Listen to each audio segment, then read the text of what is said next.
Hello,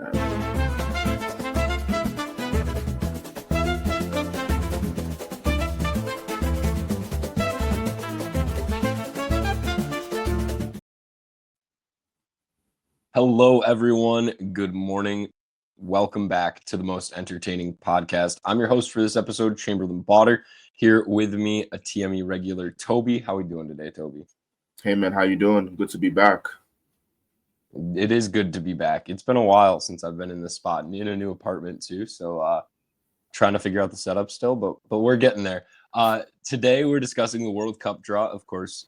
What else would we be talking about at this point right now?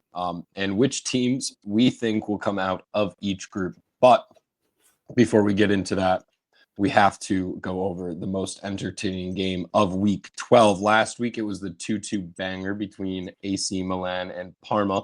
This week, we head over to England in the Premier League, where Arsenal absolutely battered Tottenham 4-1 in a massive derby victory.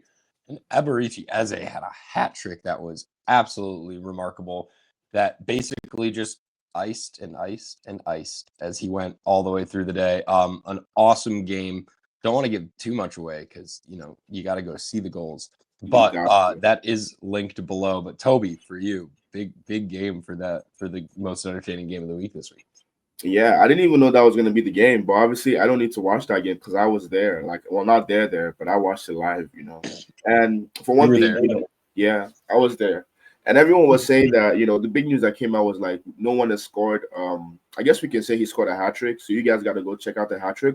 But no one has scored a hat trick in the North London Derby since like the 70s. So he's the first person to do it in the Premier League era. So that's a really, really big deal for Eberechi Eze. He was Arsenal's Player of the Month for November. So, yeah, it was a sick game. I definitely enjoyed it. I was really, really worried going into the game because Tottenham had a good away form at the time. But obviously, we were able to get the W, and we definitely needed those points. Always good to get more points. Nobody's ever going to complain about getting more points. Of course, linked below in the description is the highlight pack from that game. So go check it out. 4-1 Arsenal over Tottenham. All right, let's now, with the World Cup draw, talk a little bit about how we're going to do this. So we're going to go through A to Group L, with each of us picking the two teams from the group that we think is going to come out. Some third place teams will also qualify from 8 from the 12 third place teams will get in with their point scale. So more teams will get in. We'll talk about it. We'll talk about those ones after we go through our twos. But let's start out. Roll it down right from the top. One of the interesting things, too, before we get into these groups, I always feel like there's usually a group of death, right? There's always that one group. I don't see it this year. Just I might be, not knowing ball enough, or it's going to be kind of the opposite end of the group of death. But I don't see anything insane where it's going to be like, oh, no, how did this team not get in? Well, they had to play Germany and Belgium in their group. Like, that doesn't exist this year. So it could be very interesting. It is a tough group overall. I think when it gets down to it, L and I are going to be. I was going to say I was the one spots. I was maybe my somewhat group of death because they definitely have those guys in there. But let's stop beating around the bush. Let's hop right into it. We will first go to Group A as we work our way down. We've got Mexico, South Africa, Korea, and then you have the winner of playoff D also in that one. Now, this is the thing that gets really fun with all of these playoffs as we look at them is it'll be Czech, Republic of Ireland, Denmark, or North Macedonia in that one. So, yeah, this is a fun thing that there's not a clean way to look at both the groups in one tab and then look at the playoff pictures in another. So, Anu's coming in clutch right now on the boards with giving us those lines. But I think when you look through this, there's, the obvious is South Korea, right? That you kind of think as when it comes to the team having played together tournament, like these guys will be able to play through group stage in my mind, at least. And then Mexico, of course. But I also think I don't know. Sometimes my personal bias here, Toby, is I see a team like Czech Republic, and I've watched too much hockey recently to not think that they're just on a constant up and up on the world stage. And then Denmark is always consistent, right? So this feels like one of those groups. It's like you're not sitting here going, "Oh no, who's going to get in?" But at the same time, you can see a path for multiple teams, right? Yeah. And you know what's interesting? Like looking at, let's talk about that UEFA Pat D winner. I know how you referenced Czech Republic and Denmark. Those are the teams, in terms of like historically being much better. But I want to highlight Ireland. And the reason why I want to highlight Ireland, because obviously this is an expanded World Cup. And one thing we noticed from the expanded Champions League is that it gave other teams a chance to be able to compete that ordinarily wouldn't qualify, right? So looking like teams like Celtic, although normally they don't make it past the group stage, they didn't make it past the league phase of the new expanded Champions League, and they actually gave Bayern a run for their money in the qualifier game that they had. Well, not qualifier, the knockout game that they had in the Champions League. Obviously, Bayern is too big of a team for Celtic to face, and they ended up losing and being knocked out that way. But Celtic did have a chance to progress into a part of the competition that they hadn't been in like over 10, 20 years. On that side too, I've been watching Ireland because I have a coworker who's Irish, and he actually like talks about a lot of the things that have been going on with them. And their path to qualification has been very interesting. They had a fantastic game in their last game. I'm forgetting the name of the goal scorer, but he had a hat trick in the game that they needed to win to qualify to go on to this round. So I'm definitely seeing something for Ireland. Troy Parrott, he was crazy in that game. Yeah, Parrott, he really did well for Ireland. So going into it, I can give my two picks right for this group, right? Yeah. I want to say Mexico and Korea Republic. The reason why I'm gonna go Mexico, obviously, they're gonna have definitely the fans there. So I think for a lot of these games, they're gonna have home advantage in terms of having the support to back them to go all the way. So I see a very successful campaign from Mexico, although they haven't really been doing well internationally. I can't remember the last competition they were in that I watched. I think it was probably Copa America, and they didn't do too well in Copa America, if I'm being honest. So right now, I'm gonna go with South Korea and Mexico, and then obviously when we come back later, I'll mention who the team I think will take that third place position. But honestly, this group, depending on who that fourth team is, looks very competitive. Aside from that home ground advantage, if Mexico it doesn't improve from their Copa America performance, this group might be very like even in terms of. See, I can see a lot of fours, a lot of teams getting 4 points, one team getting 7, that kind of thing. Definitely. I know exactly what you mean. It totally does have that kind of feeling to it down there. Yeah. Where it's like, oh, maybe either Ukraine or South Korea just happened, or Ukraine, geez Louise, I was looking down the board. Maybe Mexico or South Korea just kind of like get a couple games on everyone, and then you're just looking at them kind of above the rest, and there's this pack of just guys that have tied each other, beaten each other, just right there fighting for that second spot. We keep it rolling to Group B, and in Group B, we'll have another playoff winner. Of course, we will also have Canada, Qatar, and Switzerland. But here's where things get fun: Italy in that playoff for this next spot. So you got Qatar, or you got Italy in that playoff. You also have Wales and Bosnia and Northern Ireland, who Northern Ireland, by the way, let's give them their shout. This is just very similarly to the Republic of Ireland. It's that opportunity to, with this expanded tournament, to get there, right? But I'll be honest. I mean, I think the playoff winner is going to be the winner of this group stage. Interesting take. Wow. That's exciting. Who's your number 2 pick? Sorry, I can't hear you right now. Oh, that's okay. I was saying, who's your second pick for Group B? You said you're going to take the playoff winner. Who's going to be number 2? Oh, thank you. My bad. My AirPods cut off there and we lost it. But I would say for me, my second pick is Canada. Canada. Okay.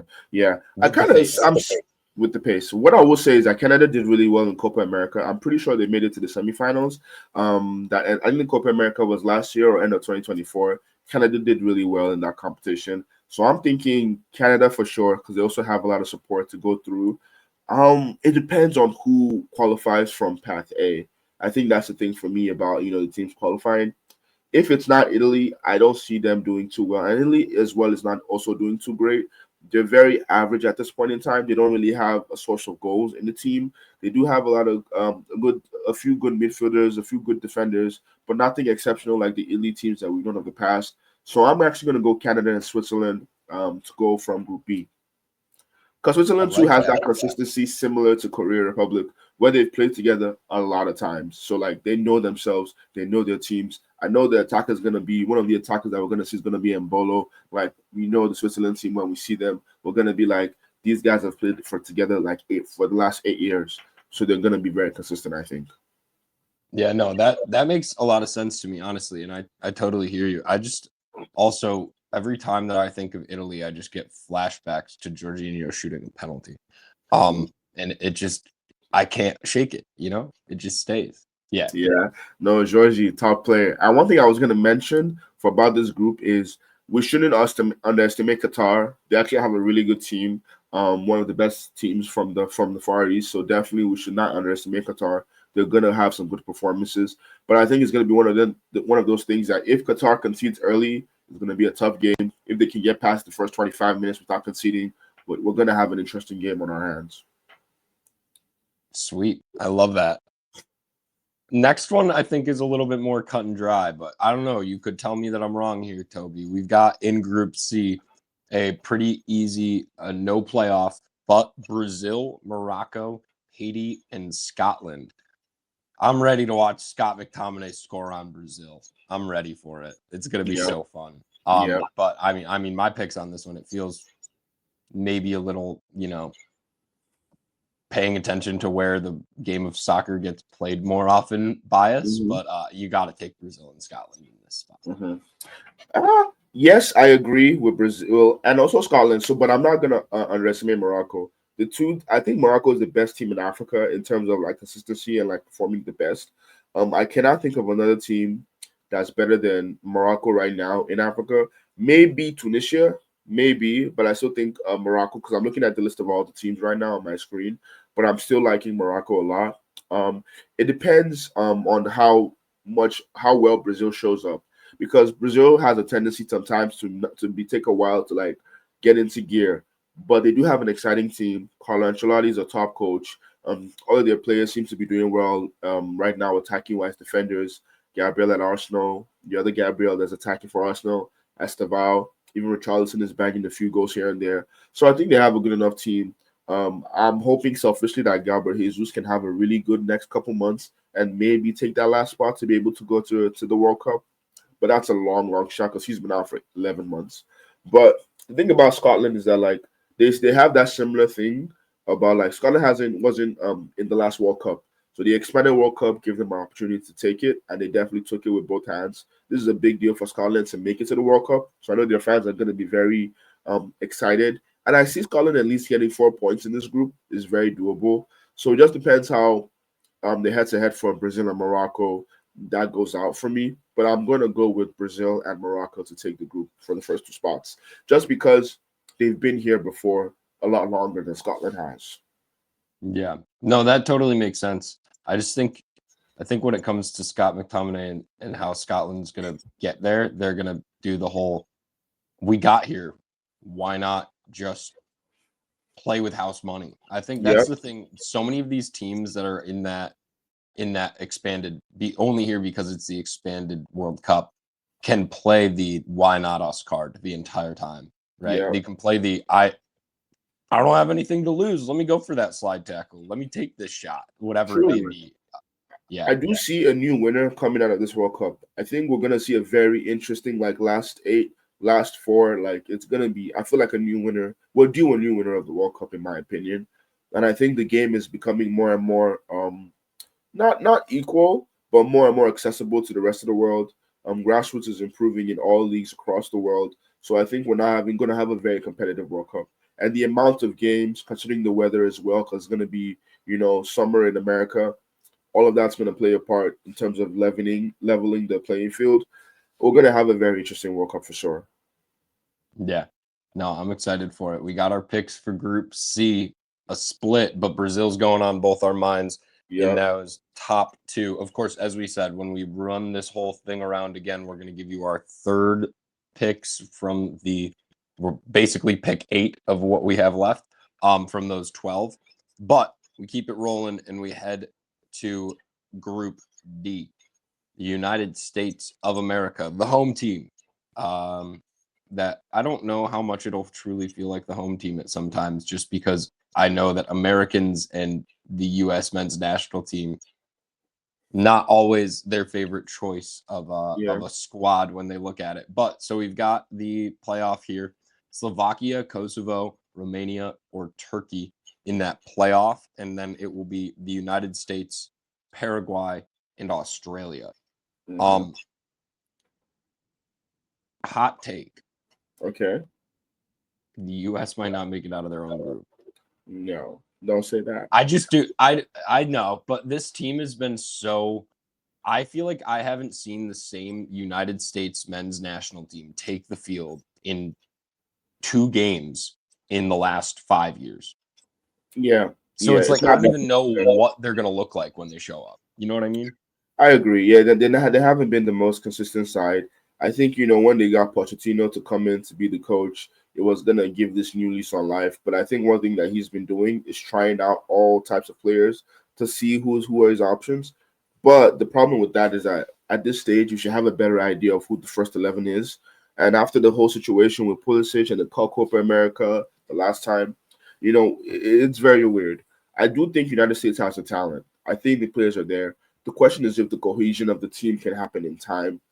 But I'm not gonna follow with that in terms of USA not making it out the group. There's 3 spots. There's no way they're gonna finish last. And Australia and Paraguay, these are teams I know they can take. Throughout this whole thing, I haven't said this, but when Nigeria was in the running to qualify, we're not in the running. Obviously, we were knocked out. We didn't make it to the playoff phase. But say we were in the playoff phase, one thing I was thinking is that whatever team has to make it through the playoff phase has had a lot of trials, tribulations, and obstacles that I believe will help them play even better at the World Cup because they will have to go through all these games, having to win so often, so many times in these high pressure situations. I think that will help them in their tournament. And I think the UEFA Pat C winner is going to have that. And I feel like Turkey might be the team to come out of that just because they have that, consistency as well, a lot of top talent. Um, Maybe as well another team in that group, maybe Slovakia as well, another good team out of Europe. Kosovo and Romania, they do play well, but I don't think they have consistency at that high level to be able to make it through. Um, so I'm thinking Turkey out of there. So I think Turkey and USA will finish top 2 out of Group D. Interesting. I mean, I won't lie. I sideswiped you with saying that the U.S. wasn't going to make it. That was crazy. They're definitely going to be one or two in that group. But I personally am also going to take Australia. Really I interesting. think so. Hear me out. This is my one interesting, slightly biased take on Australia. I'm going Okay. to be rooting for Australia for the next 5 years of my life until they host the Olympics, because Mm-hmm. I want them to be good at everything leading up to the Olympics they host, so that they host every sport at that Olympics. Because now Okay. we're at the point with the Olympics where they can choose things to not put in as a sport to play. Mm-hmm. And the more the merrier. There's a chance that lacrosse won't be played unless they medal in it at this next Olympics. And Wow. so I'm just like, I'm going for it. I'm rooting for Australia every time I can because I want sports to thrive at the next Olympics that are outside the United States. Olympics in Australia would actually be very nice because obviously they have the whole we're a continent and a country kind of thing, so they have so much landmass, and they would be able to take the number of people that would come visit. It would be an interesting Olympics, I think. I just haven't seen Australia perform too well in soccer over the years and football over the years, so I can't really back them too much. I haven't seen really big performances for them ever. And they don't really have any major superstars that I can think can lead them to, lead them all the way. They would have to rely on that team cohesion. I see them on the same level of teams like Ireland, even on maybe a little bit less than Scotland, but not a superpower in the sport by any means. But yeah, I'm Team Cahill Remontada. Don't tell me Tim Cahill is the coach or something like that. There's no way. Um, but yeah, Tim Cahill was crazy. That was the last big superstar from Australia that I could like. definitely put my hand up and be like, yo, that's a guy that's gonna take him all the way. Yeah, Tim. I know Tim as a broadcaster. I don't know him as a coach, but I do like his takes. I love his takes. Very well measured takes. But that's Group D. That is Group D right there.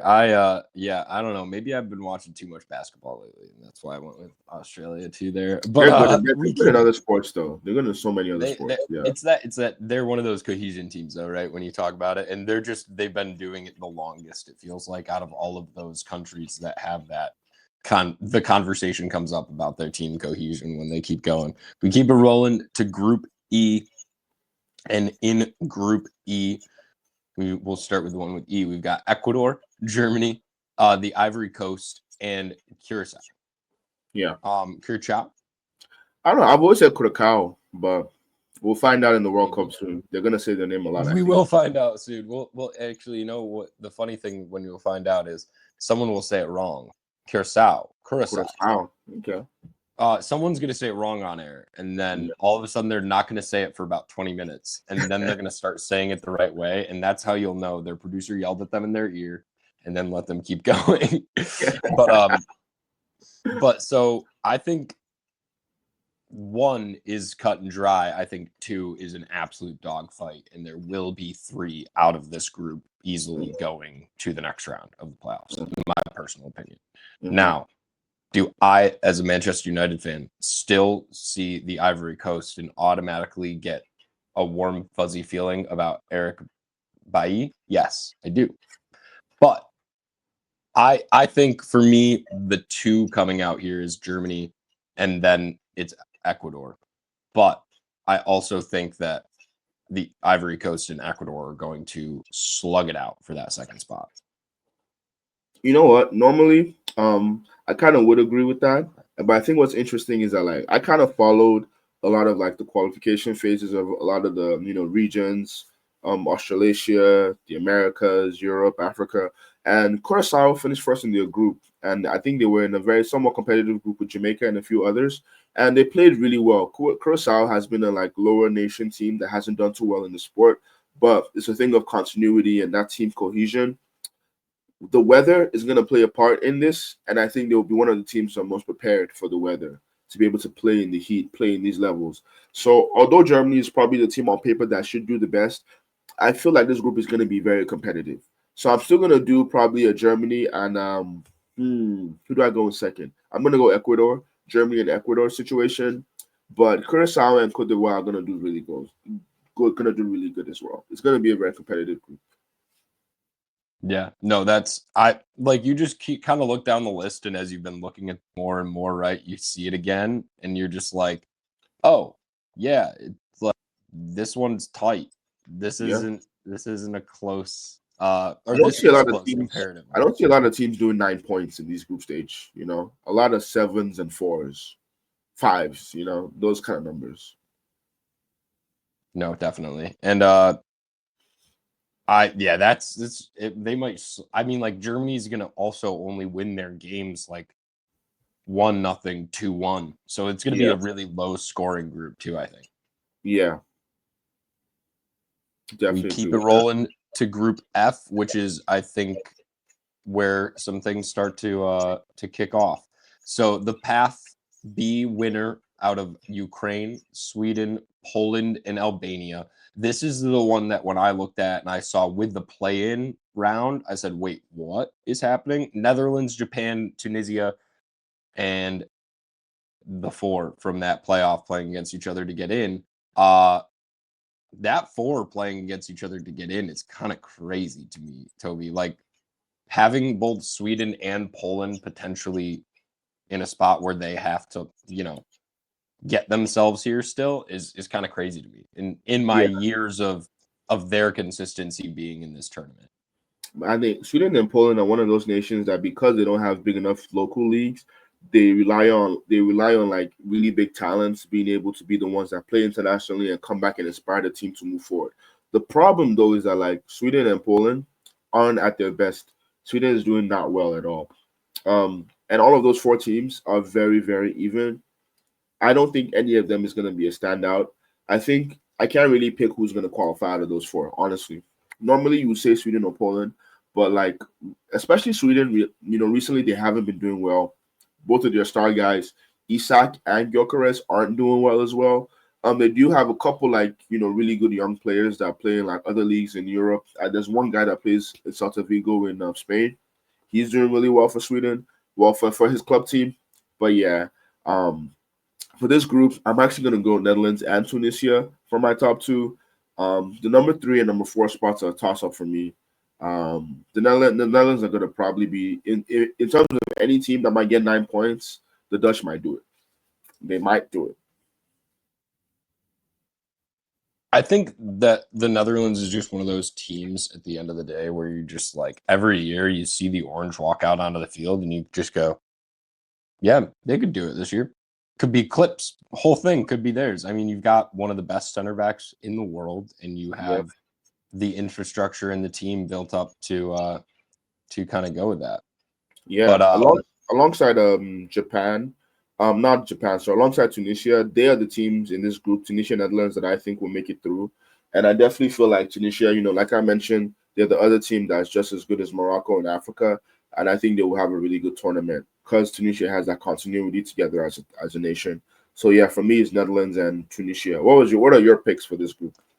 yeah, for this one, I'm going Netherlands, and I think one of the things here that would be interesting, I think it's Japan. I think that we need to like not discredit that enough first. So I do think it will be Japan, but I also think I'll be intrigued to see what the Group B playoff looks like. Because if someone starts to play really like they hit a stride in that playoff, I think they could come right knocking for that second Yeah, spot or yeah. third spot. Yeah, that momentum can definitely help them, and that's a factor that all the other teams that aren't going to be playing during that March period for playoffs. I think they might have friendlies and they won't be able to go as hard as they would like to. But for the teams in the playoffs, they could really develop some momentum going into the tournaments. Definitely could. So Yep. we've got Group E in Netherlands for both of us. I got Japan. You've got Tunisia. Yep. Keep it rolling. Up next, Belgium, Egypt, Iran, and New Zealand in Group G. And let me tell you what, I'm riding the Haka all the way. That's all I'm saying. Give it to me every single game. As long as there is enough intensity on those faces, I will put my life on their money line on that day. I just love the way that they play. The way that they do that and then play, and then it's also just you're watching a rugby game with a soccer ball whenever you're playing against New Zealand. Yep. But they're my second pick, and Belgium would be the other one out of this group. Wow, interesting. Another thing though, I do. Although I've been saying expanded league, new teams are going to have an opportunity. Sometimes I'm going to have to fall on the orthodoxy, and Egypt is definitely a better footballing nation than Iran and New Zealand. So I'm going to go Belgium and Egypt to make it through. I think Egypt has like the same thing. A lot of the top teams in Africa. One thing you'll find, especially in that like not Sahara region, but Northern Africa, Egypt, Tunisia, Morocco, they are very top footballing nations. They take it seriously. Their club teams do really well in the club competitions in Africa for best team. So, I definitely can't discount Egypt. Belgium is a top nation. Iran and New Zealand. New Zealand, I guess, is a thing where I'm willing to be convinced, like football wise. I haven't really seen much from them football wise in tournaments I've seen over the years. So I can't really lay any claim. Like I don't have any resources to be like, oh, this is the reason why I think New Zealand is gonna do well. I don't have anything, unfortunately. Iran, I've seen them in some friendlies do really well against other teams. So in a one-off game, they can do some damage. We'll see where I put them later on. Okay. Tease. I see it. Yeah, it's I think Egypt almost has a chance too to be again that ride the Salah I've only been here twice hand kind of thing. Yeah. Like, hey, this is only the second time that I've gotten here and I'm not going to be here again if we do this. So let's ride. Like that's kind of what it feels like it might be for Egypt in that setting too. Group H, we keep it rolling. We've got Spain, Cabo Verde, Saudi Arabia, and Uruguay in Group H.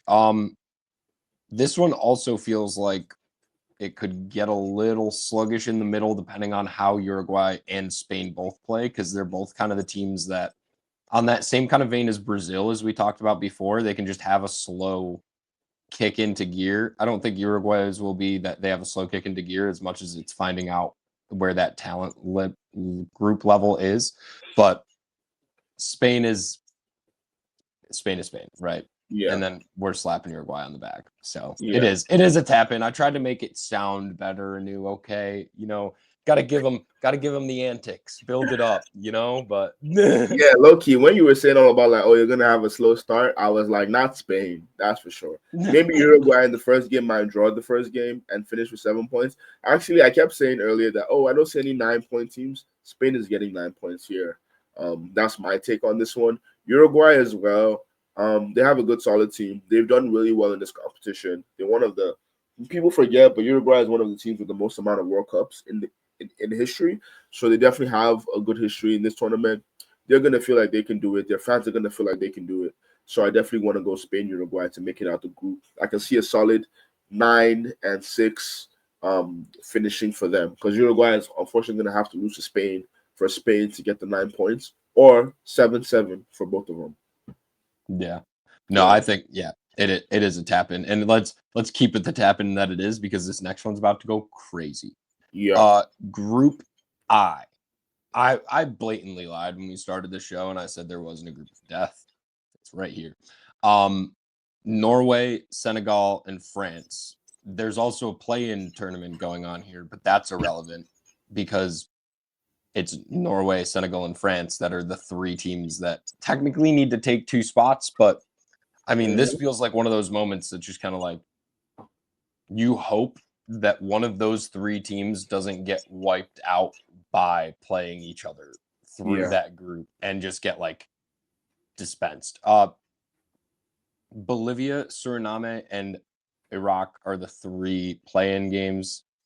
Irrelevant to me. Sorry to those 3 teams, but it is truly like, you have the best player in the world right now on one team. You have arguably one of the best teams from Africa, and then you have the other best player in the world. Yeah.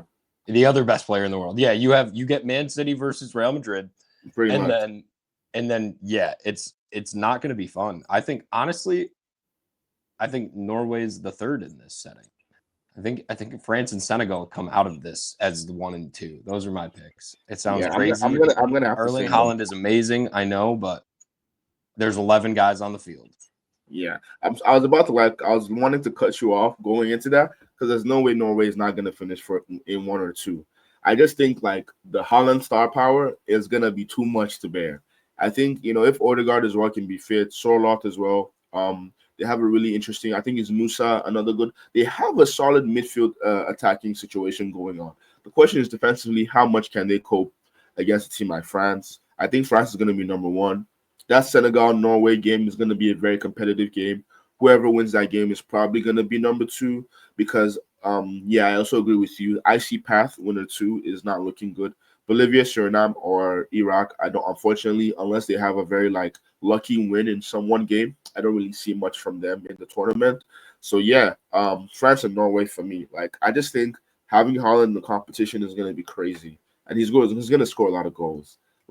If I'm Norway, the strategy is defend well and just keep playing that ball forward. Get the ball into Odegaard. Odegaard to Nusa, throw it into Haaland. Haaland can't save shots, but he can head balls out the box. So Haaland can do something. I feel like Norway can have a good competition. I think the team as well, their qualification process has definitely helped them. They know they're not at the level because they've had past competitions in the Euros, other World Cups where they did not qualify, but they were able to get it together and qualify. Their game against Italy that they played recently, to be able to make it through, they did really well. I can see I see Norway making it out the group, and if they can make it out the group, I'd see them making the last 16. So let's see how it goes. I agree. I think I like that. Trust me, I don't think that they're done by any means. I also, while you were saying that, it made me think, Do you think about how many Holland fans are going to be in the United States just because it's the most sought, like it's the easiest accessible Premier League jersey right now that exists in the United States. If you're just becoming a fan of soccer, like right now in the last 3 years, you like Holland. You're getting a Man City Erling Haaland jersey. Like, pretty much. That's the thing. So I think it'll be really cool to see all of the 8 and 9-year-old kids that are like screaming because they're a fan of a team for one player, and then they realize while they're watching it, wait, this entire team is literally this one player. Yeah. Like not in a bad way, but at the end of the day, like if he's gonna do what we all think he could, which is average a hat trick in the World Cup, like. Let's be honest. Let's call a spade, right? He can do it. He could do it. I was just thinking, is it possible for him to break? I forget who has the record for most goals. I want to say it's not Mario Gomez, is it, for Germany? I don't know. For who has the most goals in the World Cup, but I feel like Holland is not in the big enough nation to generate enough chances for him to break that record. But he has a good shout to be able to score at least 5 goals in this World Cup, which is a big tally. I think he has the ability to do a tournament record. I don't think he can do a career World Cup record, though, just with the opportunities that he'll get. In one tournament, it's going to be very hard. Unless Norway can make it to the semis, the quarterfinals, he's going to have to score like 3 hat tricks between the first 4 or 5 games of the tournament to be able to win. And that's not crazy for Holland. That's not crazy. I was going to say. Wow, Just Fontaine, 13. I didn't even know this was a record. Now, where's Mario Gomez? I would like to find out, our producer. Please help. Thank you, sir. Yeah. Group J. Group J. All right, we keep it rolling. And we've got Argentina, Algeria, Australia, and Jordan. Wow, they really tried to trip you up on those A's at the beginning there. I'm going to be honest. This one feels like, there's a single tap in and then a secondary tap in, right? And it's Argentina and Austria are making it out of this group in my mind. So. This one feels like after all of the discussions that wow. Then who am I remembering as like the top 3 for like most goals in the World Cup competition? Like, I feel like, I don't know why I had Mario Gomez up there. Maybe it's the Euros that he scored a lot in. I feel like that was something, there was like a record somewhere about Mario Gomez scoring a lot in one tournament. Mario Kempes from Argentina. We're learning a lot today, guys. My 2 picks are going to be Argentina and Austria as well. Algeria does really good too. They could make a shout for second place, but I'm gonna go Austria. I like it. Keep it rolling to Group K. We've got, as we both stick with the A's, and now we've got another path winner situation. Democratic Republic of the Congo, New Caledonia, or Jamaica coming out against Portugal, Colombia, and Uzbekistan. Tap in. Yeah, it is. Let's be so real. It's definitely just the quick tap of the play-in is going to be irrelevant here. Jamaica is going to have, I think it's going to be cool to have Jamaica in the World Cup.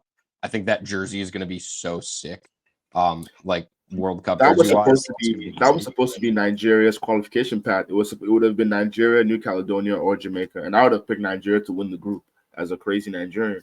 But I'm going to go Portugal and Colombia as well. It's funny how producer knew we're talking about Portugal and Colombia as a tap-in before I ever said it. But yeah, those 2 for sure. And I'll leave it there. Portugal and Colombia. Yep. Totally keep it rolling. And now we've only got one group left for the top 2. And it's a tap-in again. It's not a tap-in. It's not a tap-in. Let's be one tap-in. It's a bit of a tap-in. England and Croatia, Ghana and Panama, the 4. England is the tap-in. Croatia versus Ghana, I think, is going to be the number 2 spot. Yeah, that might be one of like the top draw spots just because of competition level, honestly. And Panama as well is also a competitive side. They've done well in Copa America. In single games, I've seen them against like other top nations in South America. In the Americas region, they've done really well. For me, it would be England and I want to say Ghana because I'm sorry, Modric Juice is not going to cut it. He'll be 41-ish around that point in time. Who else in Croatia is really going to lead them across? Good team unit, but I think Ghana has better stars to get the goals. Antoine Semenyo, Mohamed Kudus. Like, I think Ghana can get the goals to make it through the group. I agree. I also think, at the end of the day, when your team is systematically built on midfield and then that midfielder is gone, it's like, well, now you need someone with both the legs and the brain and the technical ability to replace him. And those just don't really exist. So, yeah, England and Ghana here for our final group pick. But we got to go run back through them and make some third place team selections to qualify. So basically, of the 12 groups, one more team from 8 of them will make the next round out of the group stage, the round of 32. So we have to basically run it back, see through each group where we have those picks, and try to keep our heads on straight as we do it. That'll be the real one thing before we start, I think the thing that would make it possible is if there's an obvious fourth team in the group that's just really bad. If there's an obvious fourth team in the group, it makes it more easy for that third team to be able to at least have 3 points on the board. Versus if it's like 4 competitive teams and we have a lot of draws, you'll finish with like 2 draws and you can't make it out. So that's like where the picks really, like the picks for the groups, it really comes down to those. Yeah. Do we want to run through the ones that we think are probably the easy, quick hits just quickly? Yeah. I'll just follow your lead. Whatever group you want to. I'm going upside down at the moment. Because I went down the list and now I'll go up it. So Group I is going to have whether it's Norway or Senegal that's coming out, they're going Group I. Yep. A third team. I think Saudi Arabia might sneak their way into a third team spot. I'm going to be totally honest. With Cabo Verde also in that group, I think they could just rag on them. And if they pull one game out from somebody, then they're right there, right? Yeah, Saudi can definitely beat Cabo and get a draw versus either of those teams. When in the last World Cup, they were able to take the lead versus Argentina. So they have it in them. When they have that belief, they can do it. So definitely Group H as well with Saudi, and Group I, we had one of Senegal or Norway for sure. I want to throw up Group L. I think Croatia or Panama, depending on how they show up to the tournament, one of them is not going to have a good tournament, unfortunately, and I think they will give it up to the other guy. So I think right now I'm going to go as Panama not being the team to show up and Croatia taking that spot for number 3 in Group L. Yeah. Personally, I think at the end of the day, Group G will not put out more than 2 with New Zealand and Egypt. One of them will make it, and I don't think the other one will have a good enough performance to then make it as that third. But we keep moving it up the list to Group F. I think between Japan and Tunisia, one of those teams is going to be that third spot that gets a shout to make it into the round. Agreed. Yeah, Group F as well. Because like I said, the guys from the qualifier post from Group F, they haven't already been playing really well. They're not being known for playing really well. So additionally, like although it's nice that you get to do the playoffs to be able to get into the competition, and that might give you team spirit. At the same time, it's extra games, extra minutes, and all these people's legs going into the tournament that's already going to be on the back of a long season. I don't see them doing too well. So that's the flip side of the playoffs. Although your team might have cohesion and be able to perform well, but if you have a team full of internationals like all these guys do, you're going to be tired after a long season. And if you're successful, you're going to even be more tired after a long season. Yeah. I think Group E can give us a third place team. I think although Curacao plays really well, and I think they're going to try their best to compete, I don't think they've been here long enough to be able to have a successful enough showing. So definitely, I think we gave Germany and Ecuador the shout, or I think it was Germany and Cote d'Ivoire. I think one of Cote d'Ivoire, Ecuador would be the ones to go through. Yep, I think we Germany and Ecuador to me are the two, but it's just kind of like pull one of those games out or pull a draw out and then rack on Curacao and make your way in there pretty much into that spot. Another one for me that I think feels really easy in this case is in Group C. Between Morocco and Scotland, one of them I think is going to take a third place spot into the round of 32 as well. Yeah, that one definitely for sure. Group C. Can we look at Group K as well? Because Uzbekistan is not going to, drop the world's best performance, and DR Congo, I think, if they make it through, could probably could do something. Jamaica could also do something, but those two teams as well could also not do too well. So maybe not. I'm actually going to step back. I can also see a world where Uzbekistan and Jamaica finish with like 2 points each or 1 point. Honestly, now that I looked at it again, I was like, maybe not. You thought about it for a second. You I tried thought to about sell it, us. but I was like, I don't feel it. I would just be making up stories at this point. No, that's fair. I think we're at 6 right now, so I think we need 2 more. Yeah. As we've Looking kind at of Group run B. through this game. Yeah, Group B is a good one. Group B is a good one. Yeah. Sure. Because we had Canada and Switzerland, and I think the playoff winner will be able to make it as well as a third place team. And if Qatar do really well, they could be a third place team as well. It depends who shows up. If Italy shows up, I think Italy can make it through. Yeah. No, seriously. And then I'll give a crazy shout for my last one here. I think either Poland or Sweden. If they, as long as they win their playoff, I think they can be a third place team. And Poland and Sweden were from which group again? Group F. That's a great question. As we've got me, I think F. Yeah, I think it's F. Which makes, I mean, that group is again. That's like the secondary group of death to me. One of those secondary. Not that there really is one, but it's after I. The only thing that I would challenge the Sweden-Poland shout would be I think Group A might have a good one. So I think one of our last, because I think we're at the 8th pick, right? The last pick. Yeah. I think it's either going to be the Group F guys or the Group A guys. And Group A, I want to say that South Africa, they finished top of the group for Nigeria. And I felt like Nigeria was going to be competitive at this World Cup. So by that same logic, because South Africa did better than us, they would also be competitive as well. So I see a world where that Group A of Mexico, South Korea, as well as South Africa all make it through to the next round. But also, if like Ireland make it through, they can also do a really good shout. But then again, on the flip side, because that group is going to end up being very competitive, that doesn't help anybody if they're very all on the same level. So you know what? I'm going to go with you and let's do Group F as the last group with the third place team. So we just ran through it. Let's see if we can Now, this is the thing, though. We did also say that, oh, yes. There we go. Clutching it up anew. We love it. Can we do TME award so I can give producer of the year to the producer? Can we do that?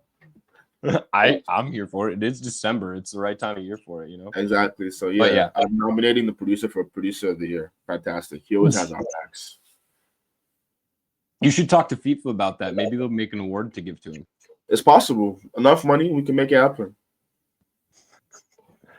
Crazy. All right, there are our picks, though. There was a lot of picks. I'm not gonna lie, my brain just like it's a big World Cup. The expanded World Cup is really expanded. Like they weren't kidding. Like we usually have 32 teams. We now have 12 times 4, whatever that number is.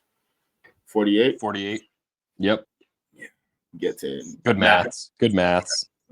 You know, I'm also just excited when you have 48 teams. The jersey reveal is gonna go so hard, dude. Like, I can't. As the marketing person for around professional sports that I am, like watching those as they go, like, oh, they're next level, dude. And I think culturally, what I'm most excited for is just the influx of fans. How the whole summer next year is going to be all about soccer, all about football. I'm hoping to pick up, when I go to random soccer games or like go to the park to play, I might play with somebody that's from out the country that's here for the tournament. I'm hoping for those kind of experiences. And I think, the biggest part about the World Cup that I would like to see is what it means for this country after the World Cup. So I'm hoping to see more expanded tournaments, more, Sunday leagues, more interest from kids. I want to see football grow a lot more in this country. So I'm excited about that. No, definitely. And as we wrap up here, thank you for joining us. Please like the video if you enjoyed us rambling about these picks as we did, but a lot of teams to go through when you've got 48 in there. And let us know your opinions, of course, in the comments below. Subscribe and hit the bell to be notified of our next episode, where we will be discussing the top 5 best left backs in the Premier League. Tobi, have a good one. Everyone else, have a great week.